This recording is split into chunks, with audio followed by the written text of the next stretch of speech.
Imagine करें कि आप पूरे 72 दिनों तक प्लेन क्रैश में एक ऐसी जगह में फंस जाएं जहां चारों तरफ बर्फ ही बर्फ हो, न कोई इंसान, न कोई मदद और न खाने पीने को कुछ हो। बस चारों तरफ आपको अपनी मौत का साया नजर आए, लेकिन तभी आपके साथ कुछ ऐसा हो जाए जिसकी आपने बिल्कुल उम्मीद नहीं की हो। कहानी की शुरुआत होती है 13 अक्टूबर 1972 में, जब एक रग्बी टीम अपना फाइनल मैच खेलने अमेरिका से चिले जा रही थी। ये एक नॉर्मल फ्लाइट थी और जहाज के अंदर बैठे सभी प्लेयर्स बहुत खुश थे, क्योंकि उनमें से कई लोग पहली बार प्लेन में ट्रैवल कर रहे थे और ये सभी पहली बार अपनी कंट्री से बाहर किसी दूसरी कंट्री जा रहे थे। कुछ प्लेयर्स के साथ उनके फैमिली मेंबर्स भी थे जो अपने बच्चों को गेम में सपोर्ट करने के लिए उनके साथ जा रहे थे। प्लेन के टेक ऑफ करने के बाद जब वह एंडीज माउंटेन से होकर चिले की तरफ बढ़ने लगा, उस वक्त तक सब कुछ नॉर्मल चल रहा था। अंदर बैठे सभी प्लेयर्स बहुत खुश थे और विंडो सीट से बर्फीले पहाड़ों का नजारा देख रहे थे, लेकिन उन्हें पता नहीं था कि कुछ मिनट बाद उनके साथ कुछ ऐसा होने वाला है जिसके बारे में सोचने से भी डर लगता है। कुछ देर बाद अचानक मौसम खराब हो जाता है। एक बहुत ही तेज बर्फ का तूफान आ जाता है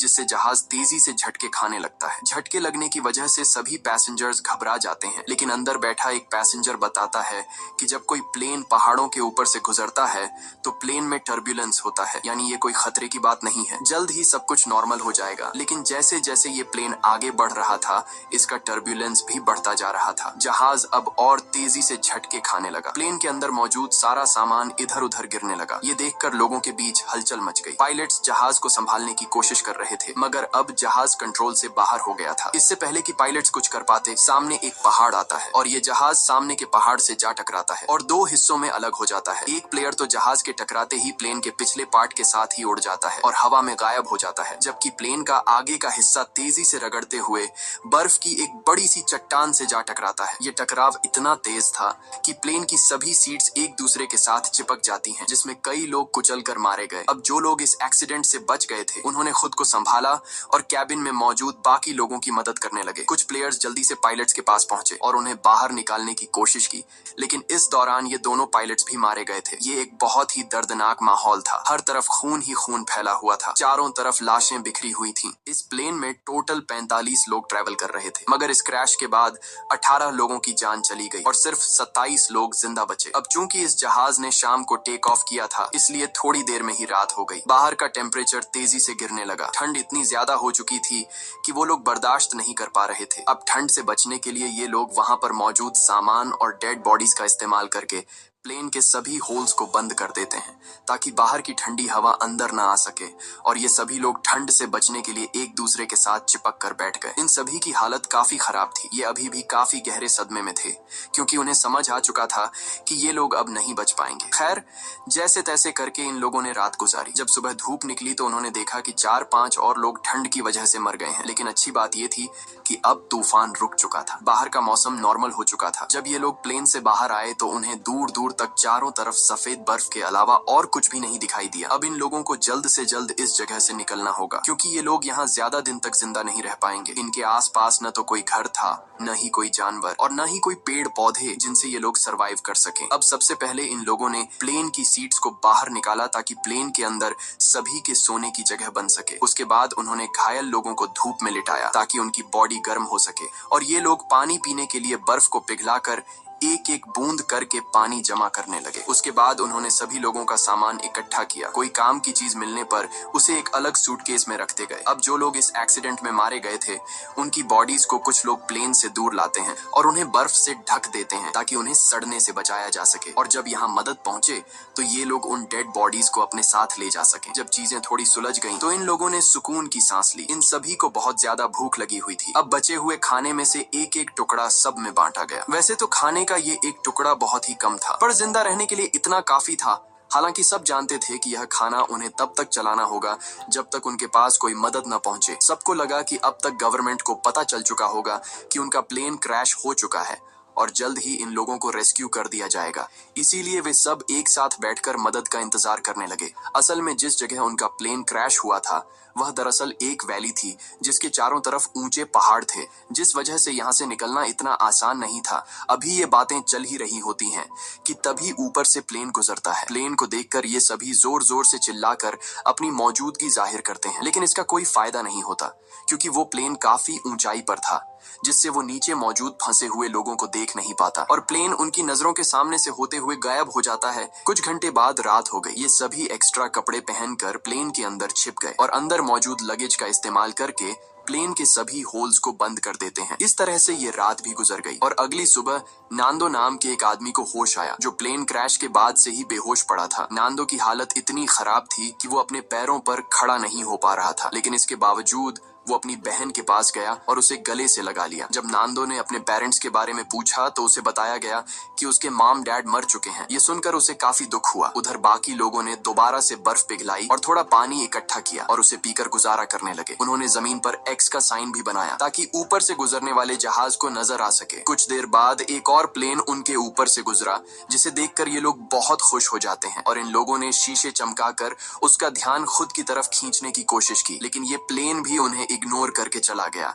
ये लोग खुश थे क्योंकि उन्हें लग रहा था कि शायद उस प्लेन ने हमें देख लिया है और अब बहुत जल्द उनके पास मदद पहुंच जाएगी। लेकिन इस तरह से एक रात और गुजर गई पर कोई उन्हें बचाने नहीं आया। अब उन्हें समझ आ जाता है कि यहाँ हमें कोई भी बचाने नहीं आएगा, इसलिए ये लोग सोचते हैं कि हम सब इस बंद इलाके में अपनी जान कैसे बचा सकते हैं। तभी उन्हें ख्याल आया कि प्लेन के पिछले हिस्से में कुछ बैटरीज पड़ी थीं और अगर हम इन बैटरीज को यहाँ ले आए तो बैटरी की मदद से हम प्लेन के रेडियो को चला सकते हैं और बाहर की दुनिया से कांटेक्ट कर पाएंगे। अब सभी को ये आइडिया पसंद तो आया, लेकिन इस काम को अंजाम देना इतना आसान नहीं था जैसा वो सोच रहे थे, क्योंकि जहाज का पिछला हिस्सा जो क्रैश के दौरान टूटकर अलग हो गया था, पता नहीं वो हिस्सा अब कहाँ होगा। खैर, उन्होंने प्लेन के पिछले हिस्से को ढूंढने का फैसला किया। इसके बाद उन्होंने लेदर और कांच का इस्तेमाल करके कुछ गॉगल्स बनाए ताकि ये गॉगल्स तेज बर्फीले तूफान में उनकी आंखों का प्रोटेक्शन कर सके। और ग्रुप के 4 लोग उन बैटरीज को लाने चले गए, लेकिन थोड़ी दूर जाने के बाद जब उन्होंने पीछे मुड़कर देखा तो उन्हें उनका जहाज कहीं भी दिखाई नहीं दिया और अब उन्हें एहसास हुआ कि इतने सारे बर्फ के बीच किसी को भी उनका प्लेन नहीं दिखेगा और शायद इसीलिए अभी तक कोई उन्हें बचाने नहीं आया। अब ये लोग आगे बढ़ने की कोशिश करते हैं कि तभी वहां मौजूद बर्फ खिसकने लगी। ये देखकर ये लोग डर जाते हैं और वापस अपने जहाज की तरफ आ जाते हैं। इस तरह से इन लोगों को यहाँ फंसे हुए 6 दिन गुजर जाते हैं और 1 हफ्ते बाद प्लेन में मौजूद सारा खाना खत्म हो गया। अब ये इलाका बर्फ से ढका हुआ था और आसपास न तो कोई जानवर था और न ही कोई पेड़ पौधे। इसीलिए अब उन्हें अपना पेट भरने के लिए कुछ न कुछ तो करना होगा। खाने के लिए कुछ भी न मिलने पर वो लोग पत्थरों पर जमी हुई मॉस खाने लगे, जिसका टेस्ट बहुत ही गंदा था, पर मजबूरी में उन्हें खाना पड़ा। यहाँ नांदो ने कहा कि अगर उसे मरे हुए लोगों की बॉडीज भी खानी पड़े तो वो खुद को जिंदा रखने के लिए ये भी करेगा। ये सुनकर सभी लोग सोच में पड़ गए। जल्द ही इन सभी के बीच बहस होने लगी कि उन्हें मरे हुए लोगों को खा लेना चाहिए या फिर भूख से मर जाना चाहिए। कुछ लोगों का कहना था कि ऐसा करना ठीक नहीं, ऐसा करने पर हमें ऊपर वाला माफ नहीं करेगा। जिसके बाद उन्होंने अपने पेट पर पत्थर रखकर गुजारा किया। ऐसे ही वक्त गुजरता गया और वक्त के साथ साथ उनकी भूख भी बढ़ती गई। हाल ये था कि ये सभी अपने जूतों की लेस और सिगरेट तक खाने पर मजबूर हो गए, लेकिन कई दिनों से भूखे रहने के बाद उन चीजों से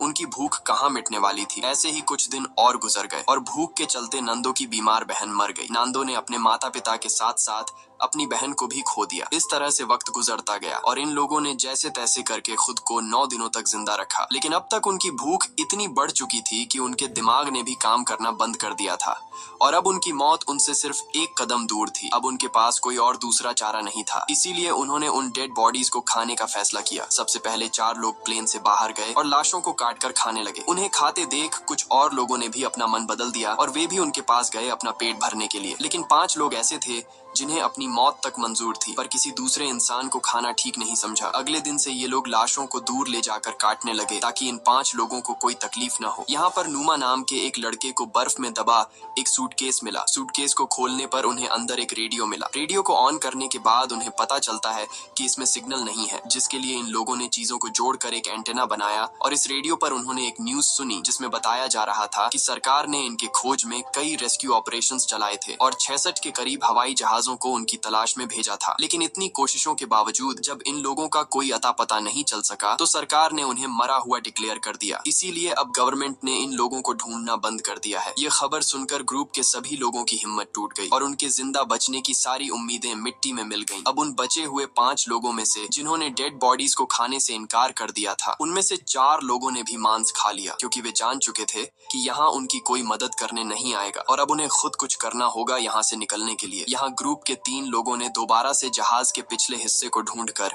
उसमें लगी बैटरीज को लाने का फैसला किया ताकि वे उसका इस्तेमाल करके बाहरी दुनिया से कांटेक्ट बना सकें और उन्हें बता सके कि हम अभी भी जिंदा हैं। इसके बाद 3 लोग प्लेन के पिछले हिस्से को ढूंढने निकल पड़े और कई घंटों तक चलने के बाद उन्हें प्लेन के कुछ टुकड़े मिले, जिन्हें ये लोग उठा लेते हैं और साथ ही उस खिलाड़ी की लाश भी मिली जो क्रैश के वक्त उनसे बिछड़ गया था। उन्होंने उसकी लाश को दफना दिया और अपना सफर जारी रखा, क्योंकि अब उन्हें भी अंदाजा हो चुका था कि प्लेन का पिछला हिस्सा यहाँ आसपास ही होगा। घंटों की चढ़ाई के बाद ये सभी काफी थक चुके थे और इन बर्फीली हवाओं के चलते उनका सांस लेना भी मुश्किल हो रहा था। जल्द ही रात हो गई और इन लोगों ने एक चट्टान की आड़ में छिपकर रात गुजारने का फैसला किया। अगली सुबह जब उनकी आंख खुली तो ये सभी बर्फ से ढके हुए थे और इन तीनों की हालत काफी खराब थी। ठंड इतनी ज्यादा थी कि उनमें से एक की तो आंखें तक जम चुकी थीं और बाकी दोनों अपने पैरों पर खड़े होने लायक भी नहीं थे। अब उनमें आगे बढ़ने की ताकत तो बिल्कुल नहीं थी, इसीलिए ये सभी प्लेन के बाहर की लोहे की शील्ड पर बैठकर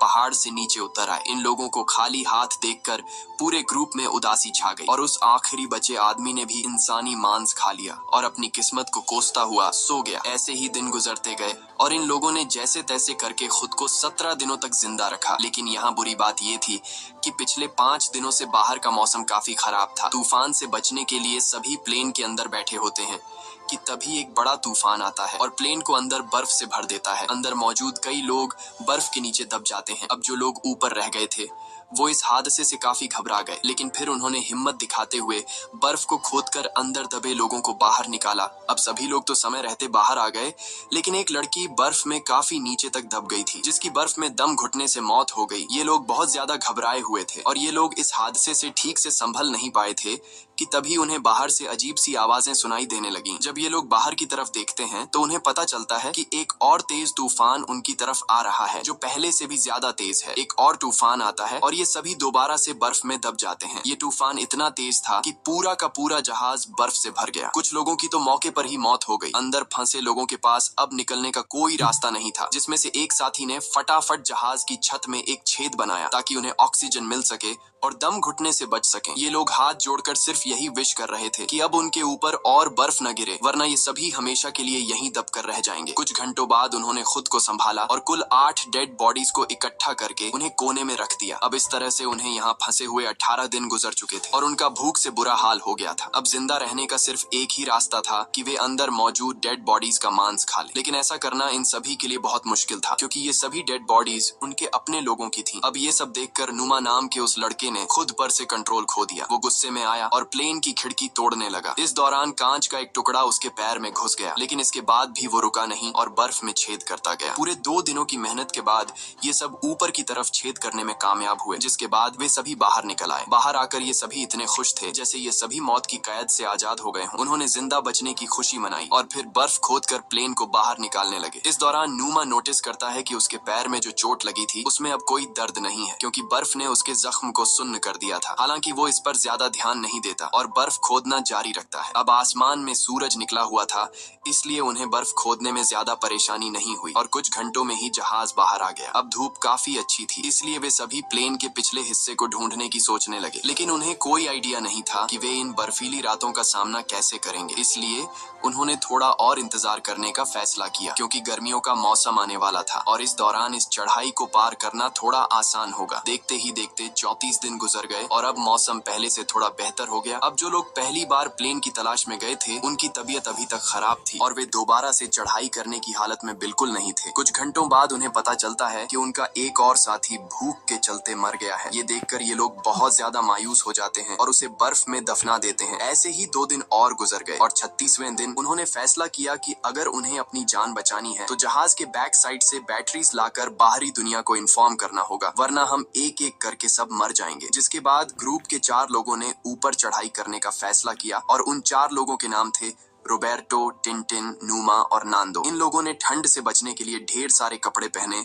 और प्लेन की तलाश में निकल पड़े, लेकिन कई घंटों तक चलने के बाद भी उन्हें उनका प्लेन कहीं दिखाई नहीं दिया। तभी नुमा की तबीयत बिगड़ने लगी और वो चक्कर खाकर गिर जाता है। यहाँ बाकी लोगों ने देखा कि उसके पैर की चोट में इन्फेक्शन फैल चुका है, इसीलिए वे सब तय करते हैं कि वापस नुमा को नीचे ले जाएंगे, लेकिन नुमा ने ऐसा करने से मना कर दिया। उसने अकेले ही नीचे जाने का फैसला किया और बाकी लोगों से आगे बढ़ने को कहा। अब नुमा प्लेन के पास तो लौट आया, लेकिन उसकी हालत इतनी खराब थी कि वहाँ पहुंचते ही वो बेहोश हो गया। थोड़ी देर बाद जब उसे होश आया तो उसने उसने देखा कि उसके साथी प्लेन से बर्फ हटाने की कोशिश कर रहे थे। वो भी उनकी मदद करना चाहता था, लेकिन कमजोरी के मारे वो हिल तक नहीं पा रहा था। दूसरी तरफ वे तीन साथी कई घंटों का सफर तय करने के बाद उस जगह पहुंच जाते हैं जहां प्लेन का पिछला हिस्सा था, जो चट्टान से टकराने के बाद टूट गया था। इसे देखकर ये तीनों बहुत खुश हो जाते हैं और प्लेन के पिछले हिस्से के पास जाते हैं। जब ये तीनों जहाज की जांच करने लगे तो उन्हें बैटरीज के अलावा और भी बहुत कुछ मिला, जैसे कि ढेर सारे कपड़े, रम की बॉटल्स और कई सारे सिगरेट के पैकेट्स। ये लोग सामान लेकर वापस अपने प्लेन के पास आते हैं,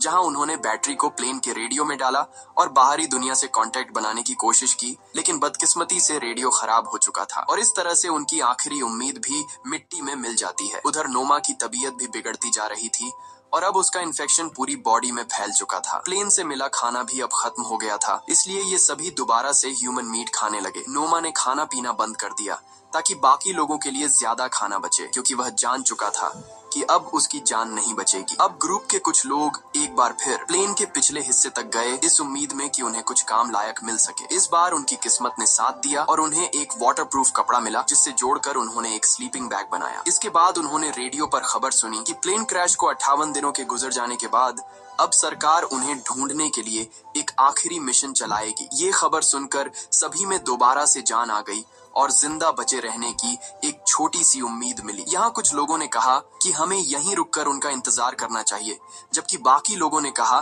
कि अगर हम यहीं रहेंगे तो कोई भी हमें देख नहीं पाएगा, इसलिए हम में से कुछ लोगों को पैदल चलकर मदद बुलानी चाहिए। रात को नोमा की तबीयत बहुत ज्यादा बिगड़ने लगी। वह अपनी जिंदगी की आखिरी सांसें ले रहा था। मरने से पहले उसने सभी से कहा कि जब मैं मर जाऊं तो तुम सब मुझे अपना खाना बना लेना। ये शब्द कहकर नोमा की मौत हो गई। नोमा के इन आखिरी शब्दों से सबको हिम्मत मिलती है और उन्हें नोमा के पास से एक लेटर मिला। उस लेटर में नोमा ने लिखा था कि वह बहुत खुश है कि वह अपने दोस्तों के बीच मरा, क्योंकि उसे इससे अच्छी मौत नहीं मिल सकती। अब नोमा का लेटर पढ़कर सभी के अंदर एक अलग सा जोश आ गया और ग्रुप के 3 लोग दोबारा से मदद की तलाश में निकल पड़े। इन तीनों ने एक स्लीपिंग बैग और ढेर सारा खाना लेकर अपना सफर शुरू किया। इस बार इन तीनों ने ठान लिया था कि वे हर हाल में इन पहाड़ों को पार करेंगे और चिले तक पहुंचकर सबके लिए मदद बुलाएंगे। ये तीनों बिना रुके चढ़ाई करते रहे और जब रात हुई तो वे उस स्लीपिंग बैग के अंदर सो गए। अगली सुबह उन्होंने फिर से अपनी चढ़ाई तक पहुंच गए, लेकिन ऊपर का नजारा देखकर मानो उनकी हिम्मत टूट गई। उनके सामने पहाड़ ही पहाड़ थे और इसका मतलब था कि उन्हें अभी काफी लंबा रास्ता तय करना था। उनके मन में ख्याल आया कि वे सभी वापस लौट जाएं, क्योंकि इस सफर को पूरा करने के लिए उनके पास 3 लोगों का खाना नहीं था। यहाँ टिन ने अपना खाना इन दोनों को दे दिया और खुद वापस लौट गया, ताकि ये दोनों इस सफर को आसानी से पूरा कर सकें। हालांकि ये सफर काफी लंबा और चैलेंज से भरा हुआ था, लेकिन फिर भी इन दोनों ने हार नहीं मानी और आगे बढ़ते रहे। और आखिरकार 10 दिनों तक लगातार चलने के बाद इन दोनों की मेहनत रंग लाई। वे एक ऐसे इलाके में पहुंचे जहां ऊपर के मुकाबले बर्फ काफी कम थी। इन दोनों को एक साफ पानी की नदी भी मिली, जहां रुककर उन्होंने ढेर सारा पानी पिया। तभी कुछ ऐसा हुआ जिसकी किसी ने उम्मीद नहीं की थी। उन्हें घोड़े पर सवार एक आदमी दिखा जो नदी के उस पार खड़ा था। पहले तो इन दोनों को उस आदमी को देखकर अपनी आंखों पर यकीन नहीं हुआ। वे समझ रहे थे कि जैसे वे सपना देख रहे हैं, पर जल्द ही उन्हें एहसास हुआ कि यह भ्रम नहीं बल्कि सच में एक इंसान है। उस आदमी को देखकर उनकी खुशी का ठिकाना नहीं रहा। उन्होंने जोर जोर से चिल्लाकर